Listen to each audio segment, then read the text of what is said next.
Vou convidar aqui no palco o nosso amigo Luciano, que vai estar fazendo uma palestra para a gente, voltada para o tema transformação digital. Luciano, seja bem-vindo. Muito obrigado. Obrigado, Wesley. Bom dia a todos. Muito obrigado pela oportunidade, pelo convite. Obrigado a todos que nos assistem aí virtualmente. Obrigado a todos vocês que estão aqui presentes também. E eu quero trazer para vocês hoje um assunto muito sensível, muito delicado, que é justamente sobre estratégias para prevenção de ransomware. Eu falo aqui em nome da Nutanix, mas estou com a Clear IT, que é uma empresa extremamente capacitada, um parceiro já de longa data da Nutanix, que nos acompanha nessa jornada, né? Existem vários clientes aqui em Manaus e também ao redor de outros estados aí, distribuídos pelo país, e com uma excelência muito grande em termos de entrega de serviço. Tá? A gente está falando aqui de uma solução extremamente eficaz, eficiente, no intuito de trazer uma série de conceitos, de funcionalidades específicos para tratamento de segurança. Eu vou falar um pouquinho disso mais adiante, mas antes eu quero compartilhar com vocês aqui algumas pesquisas publicadas pelo Gartner. São dados de um pouco tempo atrás, né? Nesse caso aqui, é uma pesquisa de dezembro de 2019, sobre a previsão para 2020 de programas de segurança e gestão de riscos. Traz aqui, a gente tem aqui a informação de que nenhuma estratégia, nenhuma abordagem, nenhuma ferramenta é totalmente capaz de garantir total proteção para o seu ambiente. E isso é muito crítico, é muito sensível. Além disso, cada vez mais a gente está aí reconhecendo e tendo notícia de vários ataques a diferentes empresas de diferentes setores, e não só no Brasil. Tá? Existe um aumento explosivo aqui no Brasil por um motivo claro, eu também vou falar um pouquinho mais adiante sobre isso, mas, basicamente, os atacantes cibernéticos eles estão utilizando ferramentas, tecnologia e táticas cada vez mais ousadas. Eu vou citar um exemplo que aconteceu comigo mesmo, até para que vocês fiquem atentos a esse tipo de situação. Eu recebi, num passado não muito distante, a proposta indecente de uma recompensa de $30 mil para que eu pudesse clicar num link no corpo do meu e-mail. O que significa isso? Para quem está recebendo isso, $30 mil, hoje em dia, se a gente fizer uma continha básica ali de 5 para 1, a gente está falando de cerca de R$150 mil. Para muita gente, isso resolve muita coisa. E só precisava clicar naquele link. Porém, o prejuízo para a companhia que eu trabalho poderia somar milhões de dólares facilmente. Milhões de dólares. Né? E é uma coisa que está todo mundo aqui sujeito. Tá? Todo mundo aqui pode, em algum momento, receber esse tipo de informação. Pode receber aquele e-mail com aquele arquivo anexo, pode receber aquele e-mail com uma proposta indecente ou com um aviso qualquer para que você, até mesmo da maneira mais sutil possível, que você tenha recebido um convite do seu departamento de RH, por exemplo, né? Para que você reveja sua senha, alguma coisa nesse sentido. Então, é realmente muito sensível. O CyberEdge Group, também em 2019, aí, anunciou um relatório sobre defesa de ameaças cibernéticas que aponta aí uma média de 16 dias de tempo de indisponibilidade. A gente teve aqui a premiação no início do evento, onde a gente escutou que uma parada de alguns minutos pode representar prejuízo de milhões. E para muitas empresas não é só a questão do prejuízo financeiro, a gente também tem a questão de reputação. A gente também tem, especialmente quando a gente fala de empresas do setor público, os impactados diretamente somos nós, cidadãos. Imagina, por exemplo, um Ministério da Saúde aí que foi amplamente atacado. A gente não poderia nem mesmo emitir o nosso certificado de vacinação para viajar. Olha o impacto disso. Imagina o Superior Tribunal de Justiça, com aqueles vários processos que estavam em andamento, ficaram parados por dias, recuperando o backup, e aí até as equipes envolvidas, elas não podem ir embora mais para tomar um banho, para se alimentar, porque está todo mundo envolvido nisso integralmente. Imagina, é 24/7, a gente precisa recuperar o quanto antes possível. Então, é um impacto muito grande. E a questão não é se você já foi ou não atacado. É quando isso aconteceu ou vai acontecer. Por mais que isso, eventualmente, esbarre em uma estratégia de proteção eficiente e eficaz, não vai deixar de ser atacado em algum momento. Né? O mesmo relatório aponta aí que 78% das empresas, das organizações ao redor do mundo já foram atacadas de alguma forma. Quando a gente faz um comparativo, então, aí, começando a trazer algumas informações mais recentes, a gente compara aí o número de vazamentos de informações baseados em ataques de ransomware. Olha só, de 2020 para 2021, a gente teve um aumento de 82%. Em 2022, esse número vai ficar ainda maior, ainda mais assustador. Isso é muito preocupante.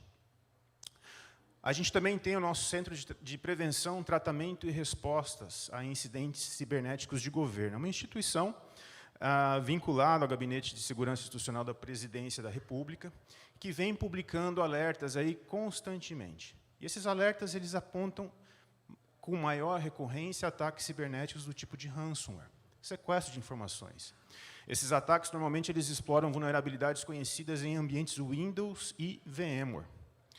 Pode procurar todo o tempo. A gente está vendo aqui alguns alertas de 2020. Estou trazendo também aqui um alerta bem recente de 2022. E esse tipo de vulnerabilidade, ele permite, por exemplo, o acesso remoto, a execução de código de maneira remota na estrutura, de modo que o atacante cibernético ele consiga ter acesso a dados confidenciais. E isso permeia por vários produtos, tá? Não é uma coisa específica de por exemplo, de um hypervisor. Não, ele é bastante abrangente. Essas vulnerabilidades elas ficam todas registradas em diversos sites. Quando a gente fala de vulnerabilidades, por exemplo, um site que eu costumo consultar bastante é o CVE, cvemitre.org, é onde ficam registradas essas vulnerabilidades. Eu fiz uma pesquisa rápida ali a respeito de VMware, eu identifiquei mais de 1000 vulnerabilidades registradas. E fiz a mesma pesquisa procurando por Nutanix. E, até o momento, felizmente, não existem vulnerabilidades registradas diretamente no nosso código. Eu não estou dizendo para vocês que a solução Nutanix ela é inquebrável, que ela é infalível. Longe de mim.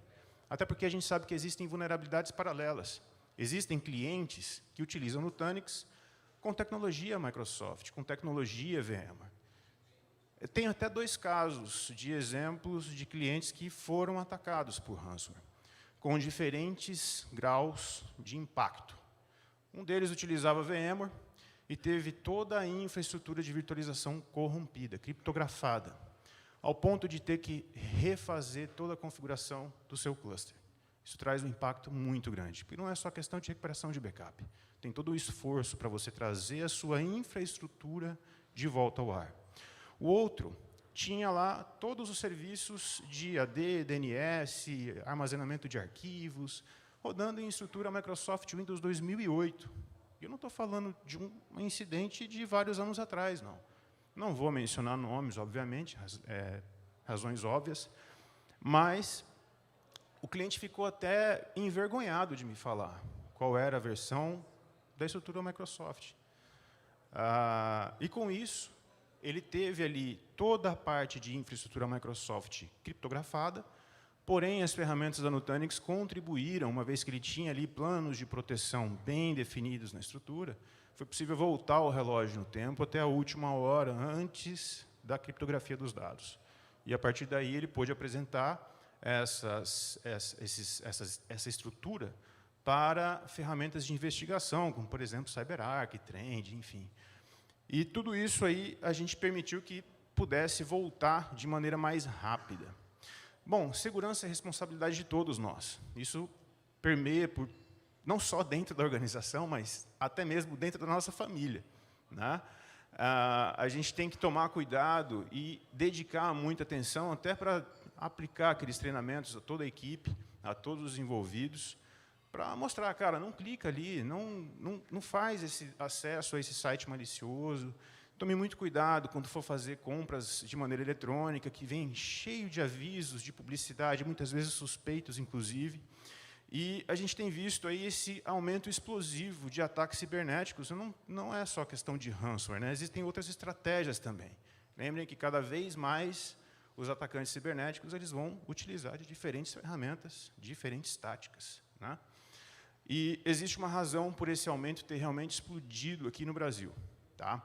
Eu estou trazendo dados um pouquinho mais históricos para vocês entenderem o porquê que nós estamos na lupa, no foco de todos esses criminosos cibernéticos. Em 2019, o ITU, que é a União Internacional de Telecomunicações, fez um levantamento da capacidade de proteção de diferentes países, classificando o Brasil na 70ª posição, 6 posições atrás do Paraguai, que tem o PIB cerca de 40 vezes menor do que o Brasil. Muito simples, o dinheiro está aqui e a fragilidade também está aqui. Obviamente, o mundo todo está de olho aqui também. Como é que a gente faz para lucrar em cima disso? Visão dos atacantes.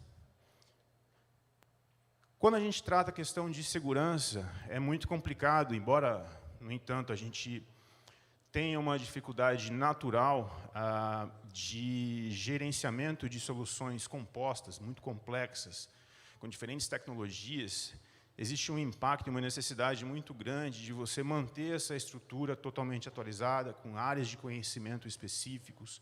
Não é toda companhia que consegue se adequar a essa realidade, muitas vezes não tem nem mesmo condições de contratar uma solução específica. Então, isso traz realmente uma dificuldade muito grande de se manter uma estrutura nesse conceito que a gente busca de desconfiança total. É o famoso Zero Trust.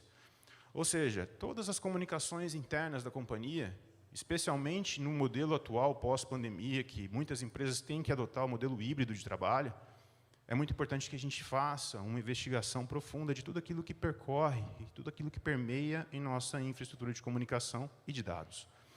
É muito fácil a gente identificar, muitas vezes, situações de falhas ou de vulnerabilidades ou de brechas com alguns pequenos cuidados. Quando a gente trata aí a questão de ransomware especificamente, nós temos que tomar conta de 3 grandes pilares para que a gente trace uma estratégia o mais adequada possível. Então, a gente vai desde o âmbito de prevenção, passando por detecção e também a capacidade de recuperação, caso isso ocorra. Quando a gente fala aí de prevenção, ransomware não é magia negra, não. E, normalmente, utiliza vetores de ataque comuns, como, por exemplo, e-mails de phishing, o caso que aconteceu comigo, inclusive. Sites maliciosos, sites de compra suspeitos, avisos de publicidade suspeitos, enfim, vulnerabilidades, simples vulnerabilidades de softwares, que muitas vezes passam despercebidos aí, no intuito de você manter isso corrigido dentro da sua estrutura. E quais são as principais recomendações nesse sentido, né? Infelizmente, eu ainda observo várias empresas utilizando senhas padrão. Querem saber a senha padrão da Nutanix? Nutanix/for you, é /4u. É simples. Simples. E com essa pequena senha, qualquer atacante pode invadir o seu ambiente e criptografar seu cluster inteiro. E não tem milagre que a Nutanix possa fazer. Assim como outras tecnologias também. Não utilizem senha padrão. Posso pedir para vocês repetirem? Vamos lá. Não utilizem senhas padrão. Por favor, não façam isso. É muito crítico. É muito crítico. E muitas vezes a gente consegue disponibilizar para várias empresas a questão de autenticação com múltiplos fatores, que é muito importante. Nós mesmos, usuários de Internet Banking, por exemplo, a gente tem ali a questão da digital como um segundo fator de autenticação, a gente tem a senha, né? Nós temos tokens. Então, as tecnologias estão aí para serem utilizadas. Existem os meios, e nós podemos colaborar com isso também. Questão de microsegmentação, onde você pode, por exemplo, restringir portas e protocolos específicos para permitir a comunicação entre as entidades virtuais da sua estrutura. Isso também é possível, nosso código tem isso nativamente, com o menor trabalho possível para vocês ativarem. Utilização de ferramentas de proteção de dados. A gente tem capacidade de oferecer armazenamento de longa retenção com capacidade de imutabilidade do dado. Ou seja, o dado ali, uma vez armazenado, ninguém corrompe, ninguém modifica, ninguém apaga. É seu, propriedade sua, e ninguém vai mexer. Sempre manter as atualizações em dia, isso é muito importante também, porque constantemente nós temos que lidar com a evolução alheia também, né? Ou seja, os criminosos também estão se atualizando sempre. Mais ferramentas, mais táticas, mais técnicas. Isso a todo momento. Então, a gente também precisa, do nosso lado, manter o nosso ambiente totalmente atualizado. E muitas vezes isso é doloroso, mas a Nutanix também tem ferramental muito bacana para ajudar vocês com relação a essas atualizações. Quando a gente trata aqui a questão de detecção, muitas vezes existem vários avisos aí antecipados que aparecem na rede, dão sinais na rede, né? Um aumento grande de operações ou usuários tentando ganhar privilégios, tentando modificar permissões de acesso à estrutura de arquivos, são sinais de que a estrutura está contaminada já, ou seja, já ocorreu o problema. A gente está agora detectando. Onde é que está esse problema? Um alto volume de atualizações aí de arquivos, enfim, a gente consegue perceber isso facilmente na nossa estrutura. Existem ferramentas específicas para isso, especialmente ferramentas para correlação de eventos. A gente também tem a possibilidade de trabalhar integrações, né? Lembrando aí que a própria Nutanix ela oferece uma série de características aí que vão trazer essa possibilidade de indicadores de anomalias nativamente. Então, fica muito fácil você identificar isso na sua estrutura. Com relação à capacidade de recuperação, pessoal, até pouco tempo atrás, nós trabalhávamos muito as questões de estabelecer planos de recuperação de desastres, os tais DRPs, pensando muito na questão de incêndio, sei lá, alagamento, um incidente, um acidente de carro que venha comprometer a minha estrutura como um todo, alagamento, enfim. Hoje em dia, ransomware é tão perigoso quanto um incidente natural, por exemplo, um terremoto, coisas que muitas vezes a gente não vê no nosso território, hoje em dia está ficando mais comum através de desastres provocados por ransomware. Então, é como se você realmente perdesse todo o acesso aos seus dados. Toda a sua estrutura está comprometida. Para você recuperar isso, obviamente, vai depender do grau de impacto, mas a gente observou já várias empresas, setores público e privado, em diferentes segmentos, dias e dias sem prestação de serviços. Recentemente, eu tive a oportunidade de ver um tribunal offline. Você entrava na página do tribunal, página em branco. Não é? Empresas de varejo, como por exemplo C&A, que tiveram ataques aí significativos. Pessoal, isso vai diretamente no resultado da empresa. Isso movimenta até o mercado de ações. E aí, para isso, você tem que, obviamente, tratar os seus planos de recuperação, ter os seus planos de proteção e de recuperação. Como é que você vai se recuperar? O que você está fazendo para prevenir e remediar em caso de uma situação de ataque de ransomware? Sempre trabalhar a replicação para um ou mais locais. Existem também serviços de nuvem pública disponíveis para você fazer, por exemplo, tierização dos seus dados, né? E sempre realizar testes, não só das proteções, mas também da capacidade de recuperação. E a gente também consegue ajudar nesse sentido. Nosso governo também, diante de tudo isso que vem acontecendo, né, recorrentemente, lançou a Instrução Normativa de número 31, que traz aí uma série de recomendações para a disponibilidade da solução, ou seja, trabalhar soluções que sejam realmente altamente disponíveis, né? Evitem vazamento de dados, tenham controles aí de privacidade, de segurança, que ofereçam gestão de riscos, que tragam a capacidade de rastreabilidade para fins de auditoria. Então, tudo isso são recomendações que estão na nossa Instrução Normativa de número 31, que foi publicada em 23 de março do ano passado e passou a vigorar em julho do ano passado. Bom, a Nutanix tem aqui uma série de funcionalidades. Nem dá para ler aqui, mas eu vou destacar algumas coisas para vocês, para que fique um negócio mais interativo. Existem várias certificações de segurança e controles de privacidade, a qual a Nutanix detém aí essas certificações. Essas certificações elas são reconhecidas pela nossa Autoridade Nacional de Proteção dos Dados, que é responsável pela fiscalização do cumprimento da LGPD. A gente falou aqui, a gente escutou aqui um pouco antes a respeito de LGPD. Então, eu também não estou dizendo aqui que, ao comprar uma solução Nutanix, você está totalmente aderente à LGPD. Mas você já tem muito incorporado em nosso código, de maneira nativa, simplesmente ativado e configurado, com muito menor esforço do que outras soluções de mercado. Eu vou destacar uma certificação aqui, que é a Common Criteria EAL2+. Essa certificação é extremamente rigorosa, não é fácil. E tanto nossa tecnologia de virtualização, quanto a nossa solução de armazenamento definido por software, possuem essa certificação. Eu tive a oportunidade de participar de uma conferência nos Estados Unidos, onde eu observei um rapaz da Agência de Sistemas de Informação, que pertence ao Departamento de Defesa dos Estados Unidos. Além de cliente e de compartilhar a experiência como usuário no Nutanix, ele também contribuiu ali informando sobre a colaboração do Departamento de Defesa dos Estados Unidos com o aprimoramento das características de segurança da solução como um todo. Vou dar alguns exemplos aqui. Vocês já devem ter ouvido falar a respeito do STIG, que é o Guia de Implementações Técnicas de Segurança da DISA, essa Agência de Sistemas de Informação do Departamento de Defesa dos Estados Unidos. É um livro aberto. Todos vocês, hoje, podem acessar, podem baixar, podem aplicar essas recomendações no seu ambiente. Porém, existe um esforço natural para isso, para que isso aconteça.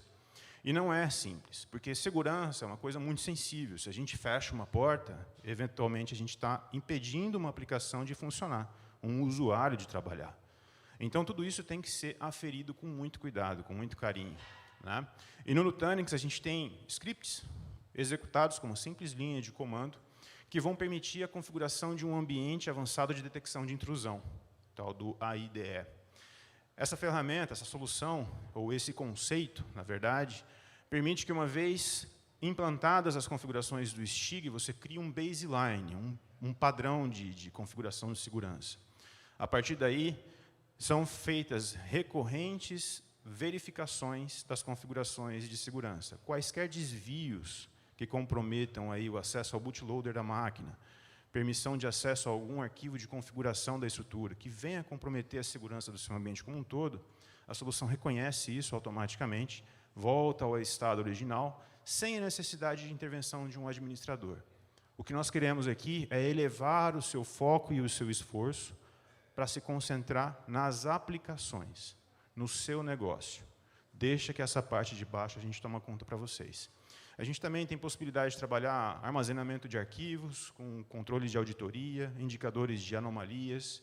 E armazenamento de arquivos, eu falo não só de aplicações, mas também para usuários, que é a nossa principal porta de entrada de códigos maliciosos, né? E isso aí traz, obviamente, capacidade de integração com serviços de antivírus, utilizando o protocolo padrão ICAP. Traz também a possibilidade de disaster recovery nativamente na solução. Tem garantia de imutabilidade para armazenamento de objetos e uma série de outras funcionalidades aqui presentes. Tenho o maior prazer do mundo em poder me dedicar mais com todas essas informações e explicar cada uma dessas funcionalidades para vocês aqui no evento ou em uma outra ocasião qualquer. Bom, existem mais informações ainda disponíveis. A gente tem todo um rol de exercícios práticos para a utilização de nossa infraestrutura, de nossa tecnologia, com um assistente virtual, é uma solução chamada de Test Drive, disponível no nosso website, o link está na tela, e também um site da Nutanix com várias informações a respeito de ataques cibernéticos. Muitas informações úteis sobre estratégias, sobre ferramentas, sobre funcionalidades, como que a gente pode ajudar vocês em uma série de coisas. Bom, eu gostaria de chamar aqui, gostaria de convidar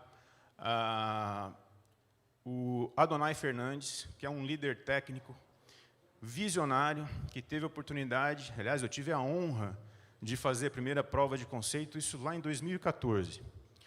E o Adonai ele passou por uma jornada muito interessante de crescimento com a tecnologia, com o uso da tecnologia. Eu queria que ele viesse aqui, por favor, para compartilhar um pouquinho da história, né, desse crescimento, dessa jornada de crescimento aí e adoção da tecnologia. Obrigado, Adonai.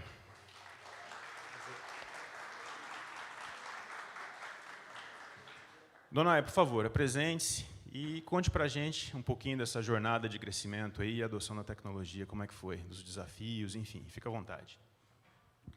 Bom dia, gente. Um grande prazer aqui de estar nesse evento. Estava comentando aqui com o Wesley que assim, esse modelo, né, de eventos, onde o compartilhamento das experiências, não só entre órgãos públicos, mas principalmente, né, a TI na nossa região, é muito carente desses eventos de tecnologia, essa troca de experiência. É isso que faz crescer, né, tanto para o ente público quanto no privado, né. Então, falando um pouco aí da nossa história, né, eu estou na prefeitura, inicialmente entrei em 2004, né, com um grande desafio, convidado lá pelo professor Eudo, não sei se ele já chegou aqui, mas ali a gente tinha um desafio de montar, né, uma estrutura onde a prefeitura pudesse alcançar uma melhor entrega de serviço, né. E assim, os desafios eram enormes, né. Acho que muitos dos colegas conversando vivem, né, ainda alguns problemas, né, que são conhecidos, alguns que já foram mitigados, mas não têm informação, principalmente do como agir, como tratar, como resolver, né. E modelos de eventos como esse traz, né, a proposta justamente é essa, né. Então, aqui é bem carente. Então, assim, eventos como esse só tem na UTC e essa troca de experiência é importante para a gente, né. No caso da prefeitura, em 2013, iniciamos um grande estudo de uma construção de um data center que pudesse suportar a prefeitura, unificando os serviços, melhorando a qualidade de serviço, né.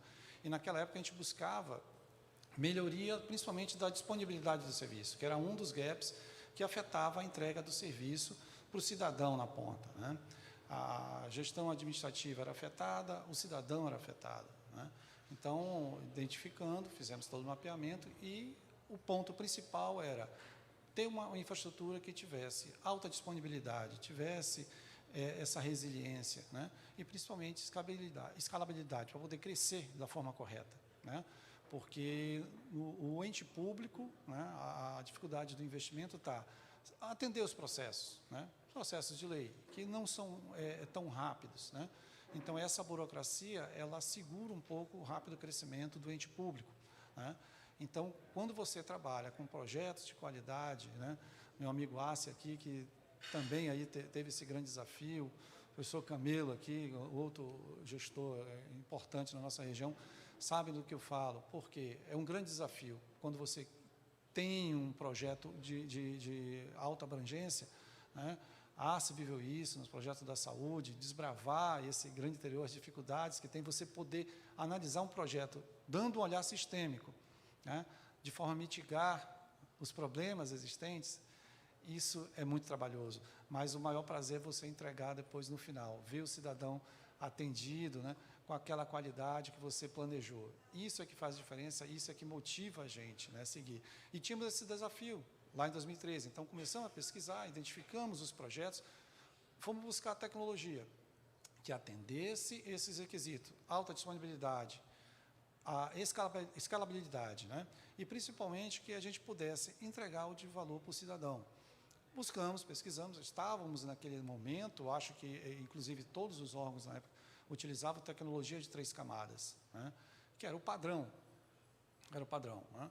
Então buscávamos uma tecnologia que de fato pudesse atender sem a complexidade, né? Porque dentro do ente público você prepara o teu profissional para o mercado. Quando o mercado está desaquecido, você mantém uma equipe de alta linha. Quando o mercado aquece, você começa a perder esses profissionais. Então, esse é o grande desafio. Então, assim, o gestor não é só formar a equipe, mas é como manter essa equipe. Esses são os principais desafios. Então, buscávamos ali tecnologias que pudessem também, de certa forma, mitigar esse problema. Não adiantava a gente botar algo complexo, mas algo que a gente pudesse manter, garantir escalabilidade, mas com segurança. Então, dentro das nossas pesquisas, identificamos as tecnologias de hiperconvergência. Na época, no Brasil, era uma tecnologia nova.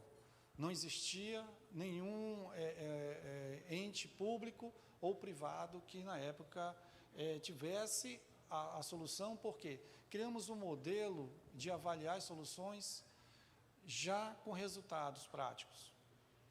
Essa é a melhor forma de você avaliar uma tecnologia. Avalie pelos resultados baseado no teu negócio, né? O que o Wesley colocou aqui, isso é importantíssimo. Observe o seu negócio. O que você vai entregar de valor? E pesquise as tecnologias, processos que se adequam à tua necessidade de negócio, teus requisitos. Né? E isso foi o que motivou escrevermos todos um projeto e identificamos as soluções de hiperconvergência nessa linha, extremamente aderente ao que atendia os nossos requisitos. Né? Criamos todo um processo, né? E a Nutanix, na época, foi a empresa que ganhou o processo. Antes disso, fizemos uma prova de conceito, que foi assim um grande fator para dizer, de fato, estamos no melhor caminho. Né? Fizemos toda a avaliação com a tecnologia existente e a plataforma Nutanix na época, né? Com critérios rígidos, né? Bem claros e objetivos. Né? E o resultado, assim, assustou. Tive que pagar até um almoço para a minha equipe, porque eu, de fato, não acreditava. Mas foi uma grata surpresa, né? Valeu o almoço. Né? E o Luciano foi a pessoa que acompanhou isso, iniciou essa história. Né? E quando a gente se reencontrou, ele disse, cara, voltei no tempo. Ele deu vontade até dele abrir um chamado lá para responder, porque era técnico. Mas é isso. Né? Então, assim, a prefeitura ela começou a mudar, né, seu modelo de entrega de serviço, porque a plataforma, de fato, veio nos trazer essa disponibilidade, veio nos trazer essa facilidade, complexidade começou a mudar, né, a absorção do conhecimento pela equipe que já tinha conhecimento em virtualização, desde plataformas proprietárias quanto open source. A aderência à tecnologia foi muito, muito fácil, muito rápido. E hoje a gente consegue entregar qualidade. Mas esse salto como foi? Não foi fácil. Você galgar, né, espaços inerentes a mudanças de gestão, continuar um projeto, não é fácil. Não é fácil. Você sempre tem que estar aderente a seus indicadores de qualidade de entrega de serviço ao cidadão. Isso você tem que sempre mirar, que é aquilo que o Wes coloca, foque no seu negócio, foque na sua atividade, mas colocando critérios. Né? A plataforma Nutanix nos ajudou na qualidade, né, e disponibilidade do serviço. Né? Nós tínhamos um parque que era gigante. Começamos a fazer migrações, passo a passo, né, mantendo o padrão de tecnologia. Isso foi importante. Tínhamos um downtime, assim, que a gente até brincava, era praticamente quase que mensal, era sempre no vermelho. Né? A partir do momento que a gente começou a mudar a tecnologia, né, percebemos essa questão da disponibilidade que estava nas avaliações do projeto e se concretizou. Então, tudo isso, né, foi o que nos ajudou a prefeitura a melhorar a qualidade de serviço. Uma vez que eu aumento a disponibilidade, eu direciono a equipe técnica para começar a trabalhar na qualidade de entrega de serviço. Sai daquela questão de estar apagando incêndio, de estar tendo que sempre recorrer a alguma coisa. Né? A gente estava um tempo desse fazendo uma expansão, a gente identificou um dos nossos serviços que desde 2015 ele não tinha sido reiniciado, estava ativo desde 2015, que, por coincidência, o professor Eudo, que está aí, 24 de outubro de 2015, foi quando inauguramos o nosso data center, na época da gestão do professor Eudo aqui, que foi um grande precursor da tecnologia também. Né? A gente observou, fizemos as contas, cara, está desde quando a gente iniciou o data center. Então, a gente percebe o quê? A alta disponibilidade, de fato, ela existe e está ali. Né? Hoje a gente tem, em termos de serviços, né, a prefeitura deu um grande salto, né, e todo o ambiente, né, não só da plataforma Nutanix, mas da infraestrutura, né, completa do data center da prefeitura, né, ela teve esse conceito. Né? A plataforma Nutanix foi uma das plataformas que se encaixou, né, dentro desses requisitos de disponibilidade. Né? Hoje nós temos um volume de máquinas virtuais que ultrapassa, já está próximo aí de 2.000 VMs. Né? Mas por quê? A alta disponibilidade e a confiabilidade da solução, um modelo de implementação, nos garante isso. Né? Nós inauguramos um segundo data center, né, onde já replicamos, fazendo toda essa replicação sem complicação. Né, de um modo onde a gente tem maior segurança hoje. Né, e com isso, para o cidadão, a gente consegue tornar os serviços mais disponíveis. Né, quando você pensa num atendimento numa unidade de saúde, numa matrícula, né? Então, tudo isso favorece. A gente observa e vê que, de fato, né, foi um projeto onde deu certo, uma solução que nos ajudou. Do ponto de vista de segurança, de fato, a questão ransomware é uma coisa que tem acontecido. Tivemos alguns incidentes e, de fato, a solução ela nos ajudou em muito na recuperação, porque a Nutanix ela tem essa feature. Uma vez que você gravou o dado, ela pode tornar, você pode trabalhar isso de forma que ela não seja mudado. Então, você garante a integridade do dado.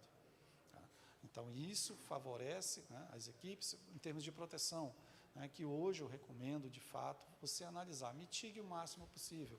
A LGPD está aí e começando, né, a nos cobrar alguns itens. Já existe uma normativa, né, a Autoridade Nacional está montando aí uma trilha, né, de auditorias, né, para os entes públicos, né, embora não alcance a questão da multa como é no privado, mas dentro do processo de uma trilha de auditoria de um tribunal, por exemplo, Tribunal de Contas, se você fez investimento, ela procura avaliar se você garantiu e mitigou o mínimo possível, né? Do contrário, você pode sim ser penalizado.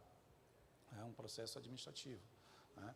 Então, assim, garantir essa segurança, ter essa preocupação, né, e buscar as tecnologias que, de fato, possam alcançar, né, essa segurança, essa disponibilidade, né. No caso da Nutanix, ela foi um marco muito grande para a Prefeitura em termos de disponibilidade e qualidade de serviço, que é o objetivo de entregar um serviço de qualidade para o cidadão, né, que é a nossa missão maior. Aqui eu tenho o ASSE como uma grande referência, né. Então, essa é a nossa mudança, o salto que demos com a tecnologia. Obrigado. Obrigado, Adonai. E me enche o peito de emoção. Eu vi clientes assim como a Adonai, uma estrutura extremamente robusta, altamente disponível, que se preocupa em prestar e entregar serviços de alta qualidade para o cidadão. No final, somos todos nós, não é mesmo? Adonai, obrigado mais uma vez, muito obrigado mesmo por ter compartilhado o seu testemunho. E também quero aproveitar para agradecer mais uma vez a Clear IT, que está aqui com a gente, uma empresa excepcional, presença local, técnicos altamente capacitados para entregar o melhor nível de serviço com a melhor tecnologia do mercado. Obrigado a todos.